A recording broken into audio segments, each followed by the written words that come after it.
স্বামীকে খাবার দেওয়ার সময় একটি কাজ করলে স্বামী স্ত্রীকে পাগলের মতো ভালোবাসবে, স্ত্রীকে মহব্বত করবে। বর্তমানে ম্যাক্সিমাম সংসারের ভিতরে একটাই অবজেকশন, স্বামী স্ত্রীকে ভালোবাসে না।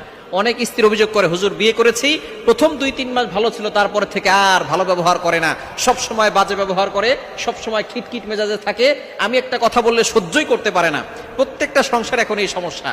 আবার অনেকে বলে যে আমার স্বামী এখন আর আমাকে ভালোবাসে না, পরকীয়ায় লিপ্ত হয়ে গেছে, অমুক নারীর দিকে সে তাকাচ্ছে, অমুক নারীর সাথে কথা বলতে সে এখন নিজের কাছে স্বাচ্ছন্দ্য ফিল বোধ করছে। সুতরাং এই স্বামীকে বাধ্য করার জন্য স্ত্রীরা আমল করে। অবশ্যই যেই ঘরের ভিতরে নামাজ না হয় ওই ঘরের ভিতরে কিন্তু কখনো শান্তি থাকে না, এজন্য নামাজ পড়তে হবে। নারীরা ঘরের ভিতরে নামাজ পড়বেন, কেননা সুখের মালিক হচ্ছেন আল্লাহ।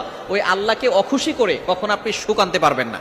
আল্লাহকে খুশি করতে হবে, তাহলে আপনার ঘরে সুখ আসবে, শান্তি আসবে। যেই ঘরের ভিতরে হারাম বেশি চলে, গুনাহ বেশি চলে, সেই ঘরে দেখবেন আস্তে আস্তে করে শান্তিও চলে যায়। এই জন্য হারাম থেকে দূরে থাকবেন, 5 ওয়াক্ত নামাজ পড়বেন। আর স্ত্রীরা যখন স্বামীকে খাবার দিবে তখন খাবারে কোরআনের একটি আয়াত করে ফু দিবে। একটি কাজ করতে পারলে 11 বার পরে যদি আপনি খাবারে ফু দিতে পারেন, যখনই খাবার দিবেন 11 বার করে ফু দিবেন, দেখবেন আপনার স্বামী আপনাকে পাগলের মতো ভালোবাসবে। যদি সে পরকীয়াও করে, পরকীয়া থেকে মুক্ত হয়ে আপনার প্রতি তার আসক্ত হবে এবং সে আপনার প্রতি অ্যাট্রাকশন আল্লাহ তাআলা আপনার প্রতি বাড়িয়ে দিবেন। এজন্য স্বামীকে যখনই খাবার দিবেন একটি দোয়া পড়বেন।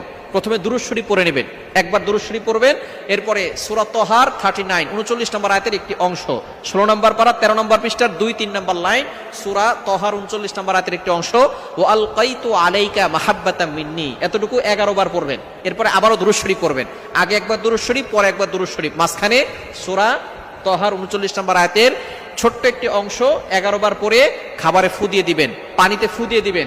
ইনশাআল্লাহ খাবার দেওয়ার সময় যদি এই আমলটা করতে পারেন, দেখবেন আপনার স্বামী আস্তে আস্তে করে আপনার প্রতি আকৃষ্ট হবে এবং আপনাকে পাগলের মতো ভালোবাসবে। ইয়াকিনের সাথে আমল করবেন। মনে রাখবেন, কোরআন হচ্ছে এমন একটি কিতাব যেটা জীবন্ত মুজিজা। আল্লাহ পাক রব্বুল আলামিন এই কোরআনের মাধ্যমে আপনাকে সাহায্য করবেন, আপনার বিপদ দূর করবেন, আল্লাহ পাক রব্বুল আলামিন আপনার কষ্ট দূর করে দিবেন।